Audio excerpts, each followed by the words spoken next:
Atomic size. ठीक है, देखो बच्चों एटॉमिक साइज जब हम लोग लेफ्ट से राइट मूव करेंगे पीरियोडिक टेबल में तो एटॉमिक साइज किस हिसाब से चेंज होगा वो हमें पढ़ना है, और जब हम लोग डाउन ए ग्रुप मूव करेंगे तो एटॉमिक साइज किस हिसाब से चेंज होगा वो भी हमें पढ़ना है। ठीक है, तो ये दो चीज़ों के बारे में हम लोग को पढ़ना रहता है। हम लोग लेफ्ट से राइट मूव करते हैं तो किस तरह का चेंजेस देखने को मिलता है, और हम लोग जब डाउन ए ग्रुप एक पीरियड में लेफ्ट से राइट मूव करेंगे और ग्रुप में डाउन मूव करेंगे, नीचे की तरफ मूव करेंगे। ठीक है, हम लोग पढ़ते तो हैं down, moving down a group. अब क्वेश्चन में आ सकता है मूविंग अप ए ग्रुप, तो वो अनसर्टन है, उसके बारे में अब आप लोग एक तरफ का समझ गए तो दूसरे तरफ से आंसर कर ही सकते। एटॉमिक साइज और एटॉमिक रेडियस होता क्या है बच्चों ना, the distance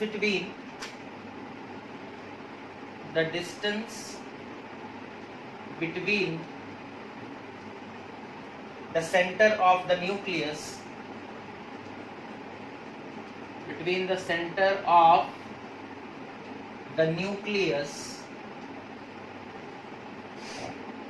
and the outermost shell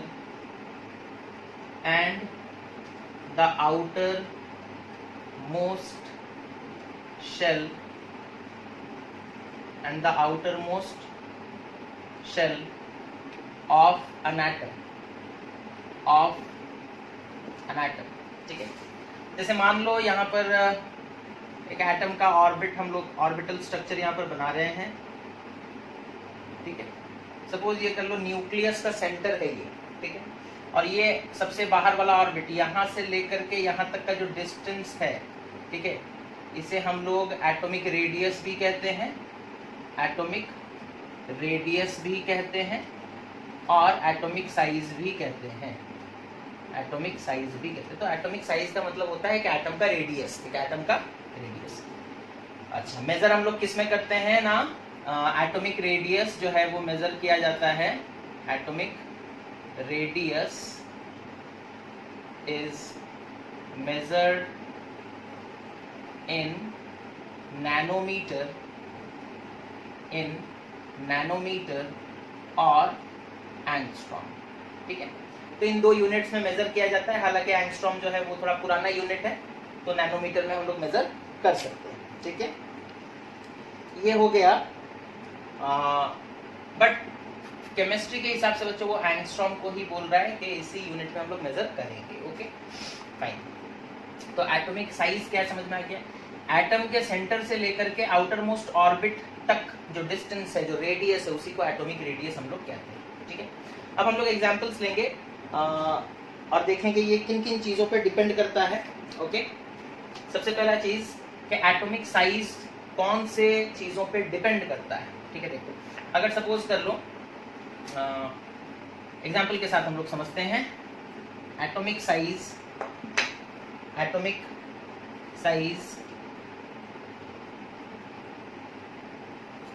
depends upon two factors,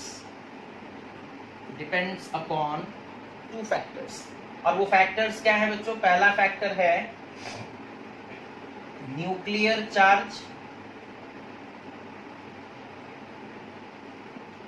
ठीक है, दूसरा फैक्टर है नंबर ऑफ शेल्स। ठीक है, दूसरा फैक्टर है नंबर ऑफ शेल्स।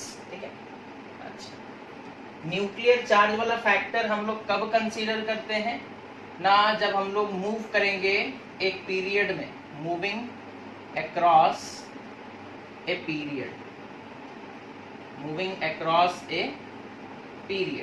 और नंबर ऑफ शेल्स वाला जो फैक्टर है वो हम लोग कब कंसीडर करेंगे ना, while moving down a group. ठीक है, मूविंग डाउन ए ग्रुप। तो एटॉमिक साइज जो है वो डिपेंड करता है दो फैक्टर्स पे, एक फैक्टर है न्यूक्लियर चार्ज, ठीक है, और दूसरा फैक्टर है नंबर ऑफ शेल्स। ठीक है, हम लोग एग्जांपल लेते हैं पीरियड, एक पीरियड का एग्जांपल लेते हैं और एक ग्रुप का भी एग्जांपल लेंगे। ठीक है, जैसे सपोज कर लो बच्चों हम लोग सेकेंड पीरियड का एग्जांपल लेते हैं, जिसमें सेकेंड पीरियड का एग्जांपल लेंगे। ठीक है, जिसमें कौन कौन से एलिमेंट प्रेजेंट है, लिथियम है, बेरिलियम है, बोरॉन है, कार्बन है, नाइट्रोजन है ऑक्सीजन है, फ्लोरीन है और नियॉन, इतने सारे एलिमेंट्स हैं। इसका एटॉमिक नंबर कितना है 3, इसका कितना है 4, इसका एटॉमिक नंबर कितना है 5, इसका एटॉमिक नंबर 6, इसका एटॉमिक नंबर 7, इसका एटॉमिक नंबर 8, इसका एटॉमिक नंबर 9, इसका एटॉमिक नंबर 10। ठीक है, इतना सबको पता है आप लोगों को, है ना। तो ये लिथियम हो गया। एटॉमिक नंबर 3 मतलब इसके पास 3 प्रोटॉन है। एटॉमिक नंबर 4 मतलब इसके पास 4 प्रोटॉन है। एटॉमिक नंबर 5 मतलब इसके पास कितने प्रोटॉन से 5। तो एटॉमिक नंबर से हमें नंबर ऑफ प्रोटॉन्स पता चल जाता है। क्या पता चल जाता है? Number of protons. ठीक है, अच्छा। अब हम लोग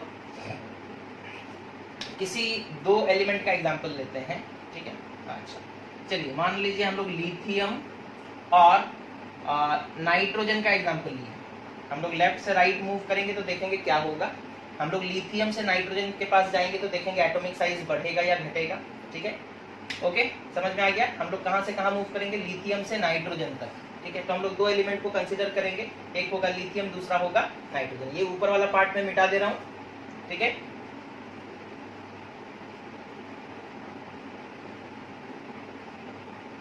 ठीक है बच्चों, तो 2 एलिमेंट हम लोग कंसीडर करेंगे, एक होगा लिथियम, दूसरा होगा नाइट्रोजन। ठीक है, अच्छा, लिथियम का और नाइट्रोजन का ऑर्बिटल स्ट्रक्चर बनाते हैं। लिथियम एटॉमिक नंबर 3 यानी कि उसके न्यूक्लियस में 3 प्रोटॉन होंगे। न्यूट्रॉन से अभी हमें कोई मतलब नहीं है, हम सिर्फ प्रोटॉन शो कर रहे हैं। ठीक है, 3 प्रोटॉन्स होंगे और इलेक्ट्रॉनिक कॉन्फ़िगरेशन कितना है बच्चों? 2,1। इसका इलेक्ट्रॉनिक कॉन्फ़िगरेशन कितना है? 2,5। ठीक है, तो 2,1 यानी कि 2 ऑर्बिट्स होंगे, 1 2। ठीक है, अच्छा, इसके पास भी 2,5 2 ऑर्बिट्स हैं और सेंटर मतलब न्यूक्लियस में कितने प्रोटॉन से? 7 प्रोटॉन से, 7 प्रोटॉन्स। ठीक है, कितने प्रोटॉन से बच्चों? 7 प्रोटॉन्स। ठीक है,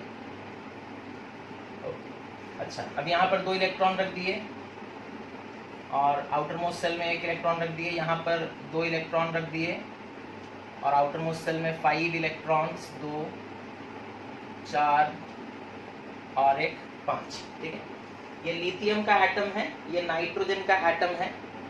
ठीक है, अच्छा, अब यहाँ बताओ, लिथियम के आउटर मोस्ट सेल में 1 इलेक्ट्रॉन है और इस 1 इलेक्ट्रॉन को कितने प्रोटॉन्स अपनी तरफ अट्रैक्ट कर रहे हैं? 3 प्रोटॉन्स। तो यहाँ 3 प्रोटॉन्स मिलकर के इलेक्ट्रॉन को अट्रैक्ट कर रहे हैं। ठीक है, 3 प्रोटॉन्स मिलकर के इलेक्ट्रॉन को अट्रैक्ट कर रहे हैं। यहाँ पर देखो, नाइट्रोजन के केस में सेंटर में कितने प्रोटॉन्स है? 7 प्रोटॉन्स। तो 7 प्रोटॉन्स मिलकर के इलेक्ट्रॉन को अट्रैक्ट कर रहे हैं, है ना। 7 प्रोटॉन्स मिलकर के आउटर मोस्ट सेल में जो इलेक्ट्रॉन्स हैं उनको अट्रैक्ट कर रहे हैं। ठीक है, अच्छा, तो अब हमें ये बताओ, 3 प्रोटॉन्स एक इलेक्ट्रॉन को ज्यादा फोर्स के साथ अट्रैक्ट कर पाएंगे या 7 प्रोटॉन्स? 3 प्रोटॉन्स यानी कि ये +3 चार्ज और एक इलेक्ट्रॉन का चार्ज कितना होता है? -1। अच्छा, यहाँ पर 7 प्रोटॉन यानी कि +7 चार्ज और इलेक्ट्रॉन का होता है -1। +7 और -1 के बीच में ज्यादा स्ट्रॉन्ग अट्रैक्शन होगा या +3 और -1 के बीच में ज्यादा स्ट्रॉन्ग अट्रैक्शन होगा? तो ऑब्वियसली ये +7 और -1 के बीच में ज्यादा स्ट्रॉन्ग फोर्स ऑफ अट्रैक्शन होगा। ठीक है, मैग्नीट्यूड बड़ा है पॉजिटिव चार्ज का यहाँ पर, है ना। तो जो मैग्नीट्यूड है वो 7 है और यहाँ पर मैग्नीट्यूड पॉजिटिव चार्ज का कितना है? 3। तो 3 unit of positive charge will attract an electron with less amount of force compared to the 7 unit of positive charge will attract an electron with a larger, with a greater force of attraction. ठीक है, तो nitrogen के case में 7 protons, वो 7 protons electrons को ज्यादा force के साथ अपनी तरफ अट्रैक्ट करेंगे। लिथियम के केस में 2 ऑर्बिट है, इसके केस में भी 2 ऑर्बिट है, लेकिन यहाँ पर फोर्स ऑफ अट्रैक्शन स्ट्रॉन्ग नहीं है, तो ये जो इलेक्ट्रॉन है ये ज्यादा न्यूक्लियस के पास नहीं आएगा, दूर में रहेगा। लेकिन यहाँ पर देखो, इनके पास भी 2 ऑर्बिट है, लेकिन यहाँ 7 प्रोटॉन से वो लोग इन इलेक्ट्रॉन्स को ज्यादा फोर्स के साथ न्यूक्लियस की तरफ खींचेंगे, तो साइज छोटा हो जाएगा। साइज क्या हो जाएगा? छोटा हो जाएगा। समझ में आ रहा है? So the atomic size will decrease as we move left to right in a period. जब हम लोग लेफ्ट से राइट मूव किए तो एटॉमिक साइज क्या हो रहा है बच्चों? डिक्रीज हो रहा है। हम लोग 2 एलिमेंट का एग्जाम्पल लिए, है ना। हम लोग 2 एलिमेंट का एग्जाम्पल लेकर के इस चीज को समझे। समझ में आ रहा है? बाकी सबके लिए भी वही नियम फॉलो होगा, कुछ एक्सेप्शंस हैं। ठीक है, ओके, तो ये हो गया बच्चों। यहाँ पर हम लोग देखें कि किस तरीके से मतलब एटॉमिक साइज जो है वो डिक्रीज होता है ना, समझ में आ रहा है। यहाँ पर देखो हम लोग स्टार्ट कर रहे हैं लिथियम से, और दूसरा एलिमेंट हम लोग चूज किया नाइट्रोजन। लिथियम के पास कितने प्रोटॉन्स हैं? 3 प्रोटॉन्स हैं, और उसके पास 3 इलेक्ट्रॉन्स हैं, और 2 ऑर्बिट में वो अरेंज होकर के हैं। नाइट्रोजन के पास 7 प्रोटॉन्स है और उसके पास 7 इलेक्ट्रॉन्स है, वो भी 2 ऑर्बिट में अरेंज। तो नंबर ऑफ शेल्स तो दोनों के बराबर है, तो शेल वाला फैक्टर यहाँ पर उतना, शेल वाला फैक्टर यहाँ पर किसी काम का नहीं रहा, बिकॉज नंबर ऑफ शेल्स तो इसके पास भी 2 हैं, इसके पास भी 2 हैं, दोनों के पास बराबर है, तो वो डिटरमाइन नहीं करेगा एटॉमिक साइज। अब एटॉमिक साइज डिपेंड करता है न्यूक्लियर चार्ज पे। देखो यहाँ 3 यूनिट का पॉजिटिव चार्ज है, वो इलेक्ट्रॉन को कम फोर्स के साथ अपनी तरफ अट्रैक्ट करेगा। यहाँ पर 7 यूनिट ऑफ पॉजिटिव चार्ज है, वो इन इलेक्ट्रॉन्स को ज्यादा फोर्स के साथ अपनी तरफ अट्रैक्ट करेगा। तो जब ज्यादा फोर्स के साथ अट्रैक्ट करेगा तो आउटर मोस्ट शेल जो है वो न्यूक्लियस के पास आ जाएगा, क्लोज आ जाएगा, है ना। तो ये साइज छोटा होगा और इसका साइज बड़ा होगा, ठीक है। लिथियम का एटॉमिक साइज बड़ा होगा compared to nitrogen. So when we move left to right in a period the atomic size decreases. समझ में आ गया आप लोगों को? Very good. अब हम लोग atomic size down a group क्या होता है, ठीक है।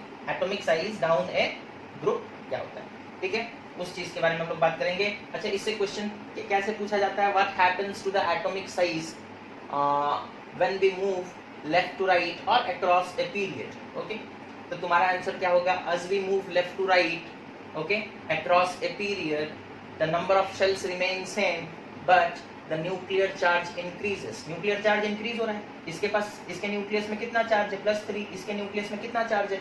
+7। तो लेफ्ट से राइट जब हम मूव कर रहे हैं तो न्यूक्लियर चार्ज इंक्रीज कर रहा है, तो तुम वैसे ही लिखोगे as we move left to right in a period, the number of shells remain same, but the nuclear charge increases. This increase in nuclear charge will attract the electrons in the outermost shell with a greater force towards itself, for which the atomic size will decrease as we move left to right. समझ में आया? तो ये है, लिख पाओगे, खुद से लिखोगे, वो तुम्हारे लिए होमवर्क है। तो अब हम लोग बात करेंगे कि जब हम लोग डाउन द ग्रुप मूव करेंगे तो एटॉमिक साइज किस तरीके से चेंज होगा, है ना। What will be the trend in atomic size when we move down a group, what trend is seen in atomic size when we move down a group. Okay, तो देखो, as we move down a group, as we move down a group, okay, तो 2 चीजें होती हैं, ठीक है। जैसे देखो लिथियम, हम लोग अल्कली मेटल्स का एग्जांपल ले रहे हैं, lithium, sodium, potassium, rubidium, caesium, francium, ठीक है। इस तरीके से अलग अलग अल्कली मेटल्स हैं, ठीक है। अच्छा, इसके पास कितने ऑर्बिट्स हैं? 2 ऑर्बिट्स। इसके पास कितने ऑर्बिट्स हैं? 3 ऑर्बिट्स। इसके पास कितने हैं? 4 ऑर्बिट्स। इसके पास कितने हैं? 5 ऑर्बिट्स। इसके पास 6 ऑर्बिट्स, और इसके पास 7 ऑर्बिट्स। इसका न्यूक्लियर चार्ज कितना है बच्चों? इसके पास न्यूक्लियर चार्ज है 3 + 3 यूनिट का न्यूक्लियर चार्ज है। 3 प्रोटॉन्स हैं तो +3 चार्ज होगा। इसके पास +11 प्रोटॉन्स हैं इसके न्यूक्लियस में, तो चार्ज कितना होगा? +11। ओके, इसके पास चार्ज कितना है ना? +19। ओके, और इसके पास चार्ज कितना है? 19 + 18 दैट इज 37, +37, ठीक है। तो इस तरीके से जब हम लोग डाउन द ग्रुप मूव करते हैं तो हम लोग देखते हैं न्यूक्लियर चार्ज क्या हो रहा है? इंक्रीज हो रहा है, और नंबर ऑफ ऑर्बिट्स भी इंक्रीज हो रहा है। तो as we move down a group, the nuclear charge increases as well as number of orbits also increases. Okay, so with increase in nuclear charge, the atomic size should decrease. Nuclear charge बढ़ेगा मतलब electron के ऊपर ज्यादा force पड़ेगा, तो nucleus की तरफ वो खींचे हुए आएंगे, है ना। तो न्यूक्लियर चार्ज बढ़ने से एटॉमिक साइज डिक्रीज होना चाहिए। बट दूसरा फैक्टर देखो, दूसरा फैक्टर जो है नंबर ऑफ ऑर्बिट्स, वो बढ़ रहा है। एक एटम के पास 1 ऑर्बिट है तो उसका साइज इतना बड़ा है, 2 ऑर्बिट है तो एटॉमिक साइज बड़ा होगा, 3 ऑर्बिट होगा तो एटॉमिक साइज और भी ज्यादा बड़ा होगा। तो with increase in number of orbits the atomic size increases. Number of orbits increase हो रहे हैं तो इसके वजह से एटॉमिक साइज इंक्रीज होगा, है ना। तो एक फैक्टर ऐसा है जो एटॉमिक साइज को डिक्रीज करना चाहता है, दूसरा फैक्टर ऐसा है जो एटॉमिक साइज को इंक्रीज करना चाहता है। अब इन दोनों में से कौन सा फैक्टर ज्यादा डोमिनेटिंग है ना? नंबर ऑफ ऑर्बिट्स वाला फैक्टर ज्यादा डोमिनेटिंग है, ठीक है। नंबर ऑफ ऑर्बिट्स वाला फैक्टर जो है वो ज्यादा डोमिनेटिंग है, ठीक है। अब इस तरीके से समझ सकते हो कि जो फोर्स है बच्चों, force between two charge particle, suppose कर लो एक चार्ज पार्टिकल है Q1 और एक चार्ज पार्टिकल है Q2, ठीक है ना। यहाँ पर हमारे पास प्रोटॉन्स और इलेक्ट्रॉन्स के बीच में चार्ज फोर्स प्रोड्यूस होता है, तो वो लोग भी चार्ज पार्टिकल्स हैं। हम लोग मान लिए कि सपोज कर लो एक चार्ज पार्टिकल है Q1, एक चार्ज पार्टिकल है Q2, तो इनके बीच में सपोज उनको r डिस्टेंस अपार्ट रख दिया गया, एक दूसरे से r डिस्टेंस की दूरी पर रखा गया। तो जो फोर्स प्रोड्यूस होता है वो डायरेक्टली प्रोपोर्शनल होता है product of Q1 Q2 and inversely proportional होता है to the square of distance between them, ठीक है। अब आप देखो कि चार्ज के ऊपर वो कैसे डिपेंडेंट है, डायरेक्टली प्रोपोर्शनल है उनके प्रोडक्ट पे, और डिस्टेंस के साथ उसका रिलेशन क्या है? स्क्वायर वाला रिलेशन है, इनवर्स स्क्वायर रिलेशन। यानी कि अगर डिस्टेंस तुम 2 टाइम्स इंक्रीज करोगे तो फोर्स 4 टाइम्स डिक्रीज हो जाएगा।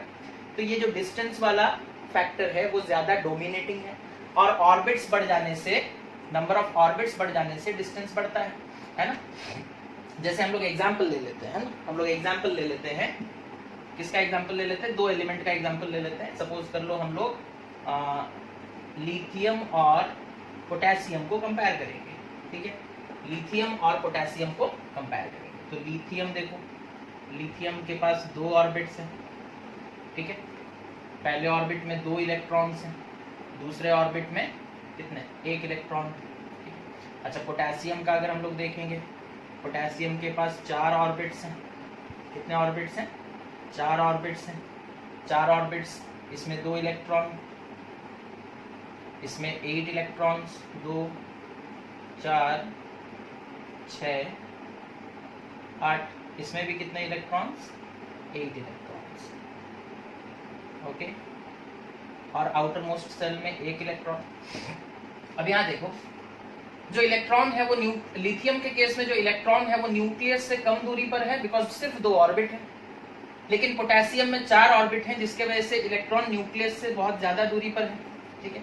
और डिस्टेंस वाला फैक्टर ज्यादा डोमिनेटिंग होगा, क्योंकि उस फोर्स का जो रिलेशन है वो डिस्टेंस पे डिपेंड करता है। कैसे? Inversely proportional to square of distance. यानी कि अगर डिस्टेंस 2 टाइम्स इंक्रीज होता है तो फोर्स 4 टाइम डिक्रीज हो जाएगा।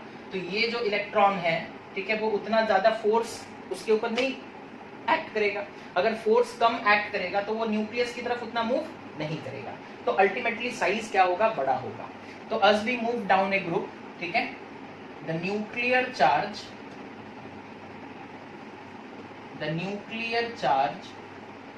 as well as the number of orbits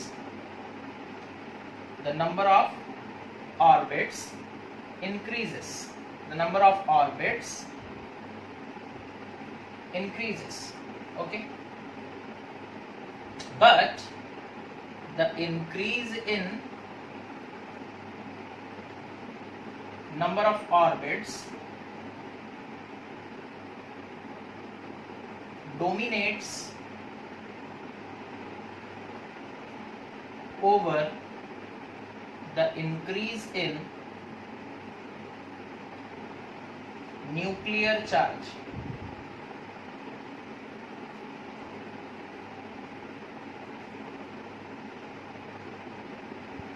For which atomic size increases as we move down a group, ठीक है। तो जब हम लोग lithium, sodium, potassium, rubidium, caesium और francium down a group move करेंगे तो एटॉमिक साइज इंक्रीज होगा। एटॉमिक साइज क्या होगा बच्चों? इंक्रीज होगा, ठीक है।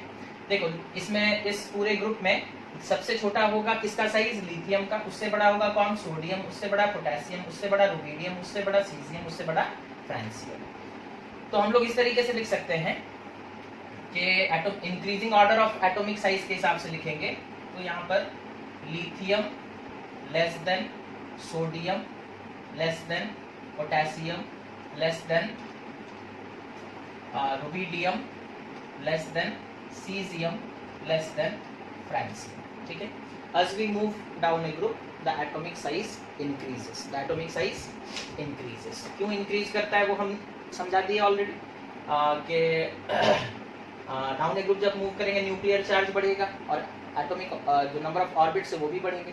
न्यूक्लियर चार्ज बढ़ने के वजह से एटॉमिक साइज छोटा होना चाहिए और एटॉमिक जो ऑर्बिट्स हैं, जो नंबर ऑफ ऑर्बिट्स हैं वो बढ़ रहे हैं, तो उसके वजह से एटॉमिक साइज बढ़ना चाहिए। अब उन दोनों के बीच में जो जीतेगा उसी का चलेगा, है ना। तो डोमिनेट कौन कर रहा है, कौन सा फैक्टर ज्यादा डोमिनेटिंग है ना, एटॉमिक साइज वाला factor, sorry number of orbits वाला फैक्टर जो है वो ज्यादा डोमिनेटिंग है। सो जैसे जैसे हम लोग नीचे जाएंगे नंबर ऑफ ऑर्बिट्स बढ़ते हैं और इसी कारण से ओवरऑल हमारा एटॉमिक साइज बढ़ जाता है। समझ में आ गया आप लोगों को? ठीक है, तो इसे मैं मिटा देता हूं। ओके,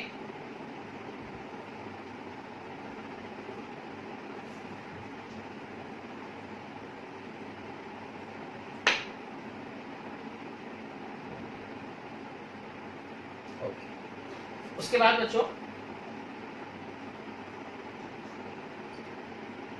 उसके बाद हम लोग बात करेंगे आयोनाइजेशन पोटेंशियल के बारे में। किसके बारे में बात करेंगे?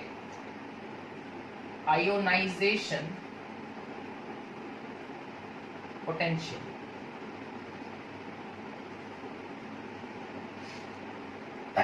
अब ये आयोनाइजेशन पोटेंशियल क्या है? Okay, the amount of energy required to remove an electron from an isolated gaseous atom, okay, is known as ionization potential। तो इसका definition क्या हो गया? The amount of energy required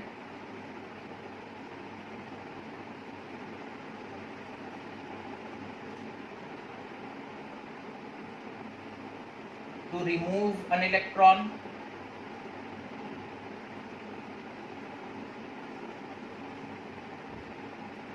from the outermost cell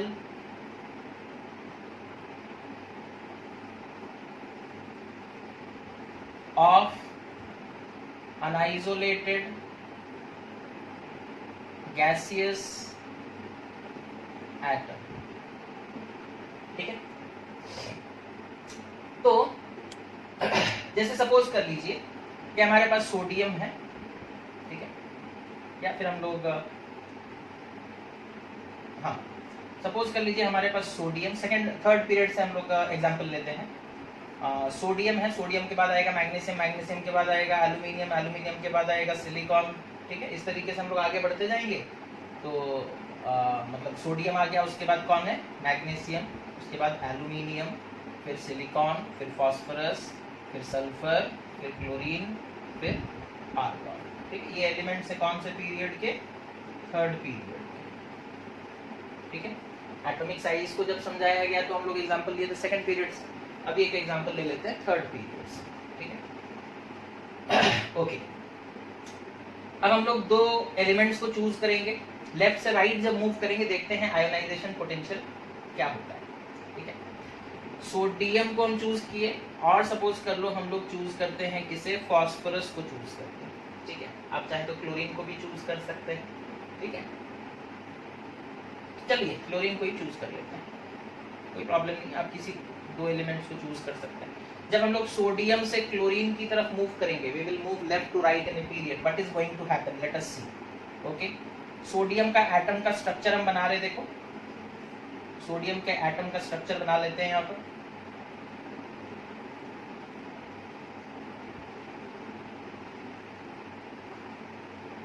ये sodium के atom का structure हो गया। अच्छा, क्लोरीन के एटम का स्ट्रक्चर भी बना लेते हैं।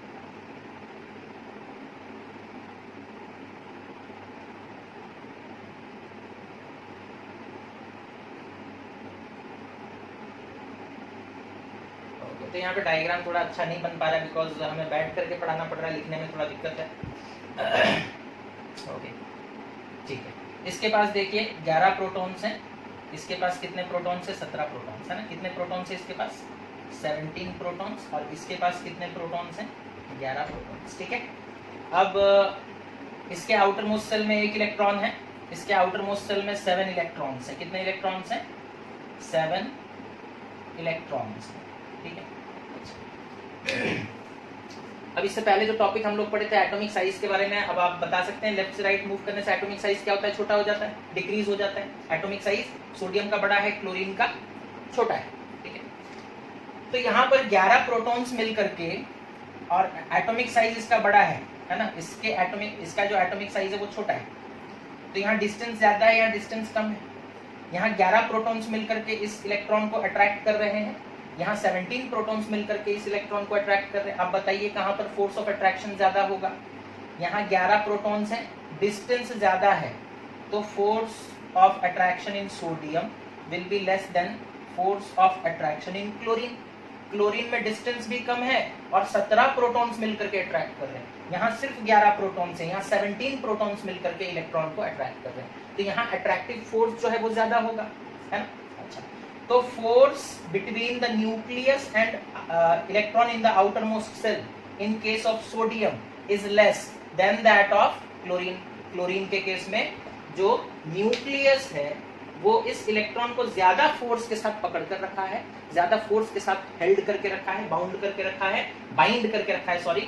और यहाँ पर जो सोडियम का न्यूक्लियस है वो इस इलेक्ट्रॉन को उतने ज्यादा फोर्स के साथ बाइंड करके नहीं रख पाएगा, बिकॉज यहाँ पर चार्ज भी कम है और डिस्टेंस ज्यादा है। चार्ज कम होने की वजह से फोर्स घटेगा, डिस्टेंस ज्यादा होने की वजह से भी फोर्स घटेगा। तो ओवरऑल हम लोग ये कह सकते हैं कि जो फोर्स ऑफ अट्रैक्शन सोडियम का न्यूक्लियस उसके आउटर मोस्ट इलेक्ट्रॉन को देगा वो कम होगा compared to the force of electron given by the nucleus of chlorine to its outer most electrons. Okay, इतना क्लियर है? अच्छा, तो हमें बच्चों ये पता चल गया कि ये वाला इलेक्ट्रॉन उतना ज्यादा फोर्स नहीं है, तो इसे निकाल पाना आसान होगा या नहीं, है ना।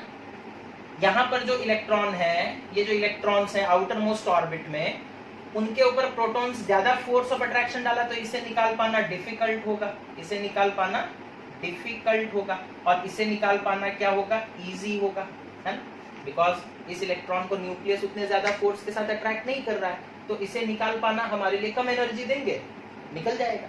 लेकिन यहाँ पर क्या है, इस इलेक्ट्रॉन को न्यूक्लियस बहुत ज्यादा फोर्स के साथ पकड़ कर रखा है, तो उस इलेक्ट्रॉन को निकाल पाना डिफिकल्ट होगा, उस इलेक्ट्रॉन को निकाल पाना डिफिकल्ट होगा। तो पता, अब हम लोग डेफिनेशन पे आते हैं। आयोनाइजेशन पोटेंशियल क्या होता है? Amount of energy required to remove an electron.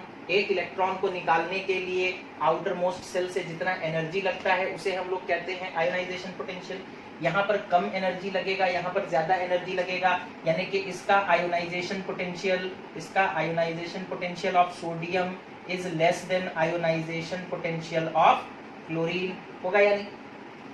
समझ में आ रहा है? यहाँ कम एनर्जी देंगे तो भी इलेक्ट्रॉन निकल जाएगा, यहाँ पर ज्यादा एनर्जी बहुत ज्यादा एनर्जी हमें देना पड़ेगा, तब जाकर कहीं इलेक्ट्रॉन निकल सकता है। अच्छा, तुम लोगों को ये पता होगा मेटल है सोडियम, ये नॉन मेटल है, chlorine is a non metal. और तुम लोगों को ये भी पता होगा मेटल्स आर इलेक्ट्रॉन डोनर्स, क्योंकि उनका आयोनाइजेशन पोटेंशियल कम होता है, वो इलेक्ट्रॉन इजीली डोनेट कर सकते हैं। लेकिन क्लोरीन के केस में क्या है? क्लोरीन के केस में आयोनाइजेशन पोटेंशियल बहुत ज्यादा है, जिसके वजह से इलेक्ट्रॉन्स वहां से निकल नहीं पाएंगे, तो इलेक्ट्रॉन्स वहां पर डोनेट नहीं हो पाएगा। समझ में आ गया? So as we move left to right in a period, the ionisation potential increases, the ionisation potential increases. समझ में आ गया आप लोगों को? यहाँ पर कम एनर्जी देना पड़ेगा बच्चों, यहाँ पर ज्यादा एनर्जी देना पड़ेगा। तो जैसे जैसे सोडियम का आयोनाइजेशन पोटेंशियल इस पूरे पीरियड में सबसे कम है ना, सबसे कम एनर्जी इसे दो, वो इलेक्ट्रॉन दे देता है। मैग्नीशियम को थोड़ा ज्यादा एनर्जी चाहिए इलेक्ट्रॉन्स को डोनेट करने के लिए, that is why sodium is more reactive metal than magnesium, because sodium can donate electrons more readily, okay, very fast than compare to magnesium. Magnesium को इलेक्ट्रॉन डोनेट करने के लिए थोड़ा ज्यादा एनर्जी चाहिए, बिकॉज आयोनाइजेशन पोटेंशियल बढ़ रहा है ना, लेफ्ट से राइट मूव करेंगे तो आयोनाइजेशन पोटेंशियल क्या होगा? बढ़ेगा। समझ में आ गया? तो इस चीज को नोट कर लीजिए। फिर हम लोग बात करेंगे बच्चों डाउन ए ग्रुप क्या होगा, आयोनाइजेशन पोटेंशियल। ठीक है, ये मिटा दे रहे हैं। डाउन ए ग्रुप क्या होने वाला है देखिए, ठीक है। इस डेफिनेशन को भी मिटा दे रहे हैं, आपको समझ में आ गया होगा डेफिनेशन क्या है। The amount of energy required to remove an electron from the outer most shell of an isolated gaseous atom. Isolated gaseous atom क्यों कहा जाता है, उसके पीछे भी एक मतलब है, वो भी हम लोग डिस्कशन करेंगे, ठीक है। अच्छा पहले डाउन ए ग्रुप देख लेते हैं। डाउन ए ग्रुप,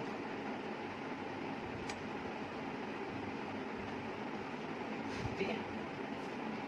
जैसे ग्रुप 1 का एग्जांपल हम लोग लेते हैं, lithium, sodium, magnesium, potassium, rubidium, caesium and francium, ठीक है। सोडियम और पोटेशियम को हम लोग कंपेयर करते हैं, किसका आयनाइजेशन पोटेंशियल ज्यादा होगा, ठीक है। सोडियम का स्ट्रक्चर देखो बच्चों, सोडियम का स्ट्रक्चर कैसा है। सपोज कर लो ये सोडियम का एटम है ना, पहले ऑर्बिट में 2 इलेक्ट्रॉन्स, फिर 8 electron, okay, and outer most shell में 1 इलेक्ट्रॉन। पोटेशियम का स्ट्रक्चर देखते हैं,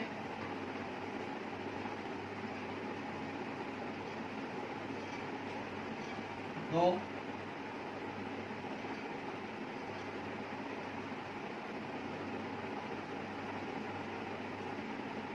eight electrons and outer most shell में 1 इलेक्ट्रॉन। अच्छा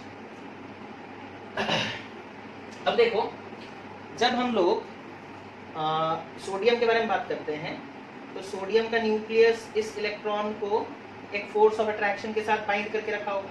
पोटेशियम का न्यूक्लियस भी इस इलेक्ट्रॉन को एक फोर्स, ये जो आउटर मोस्ट सेल में इलेक्ट्रॉन है उसके ऊपर एक फोर्स डाला होगा वो, है ना, ठीक है, एक फोर्स के साथ वो लोग अट्रैक्ट कर रहे हैं। यहाँ देखो 11 प्रोटॉन्स मिल करके इलेक्ट्रॉन को अट्रैक्ट कर रहे हैं, यहाँ पर देखो 19 प्रोटॉन्स मिल करके इलेक्ट्रॉन को अट्रैक्ट कर रहे हैं। लेकिन इसका एटम का साइज बड़ा है, और एटम के साइज r का वैल्यू बढ़ेगा, r का वैल्यू बढ़ेगा तो फोर्स डिक्रीज हो जाएगा, है ना, because F is proportional to 1/r², है ना। डिस्टेंस बढ़ेगा तो r का वैल्यू बढ़ेगा तो फोर्स क्या हो जाएगा बच्चों, घटेगा, है ना। और हम लोग ये भी बोले थे कि जो डिस्टेंस वाला फैक्टर है वो ज्यादा डोमिनेटिंग फैक्टर है, डिस्टेंस वाला फैक्टर जो है वो ज्यादा डोमिनेटिंग फैक्टर है। अच्छा, रेडियस किसका बड़ा है, इसका बड़ा है, तो यहाँ पर फोर्स क्या हो जाएगा, घट जाएगा।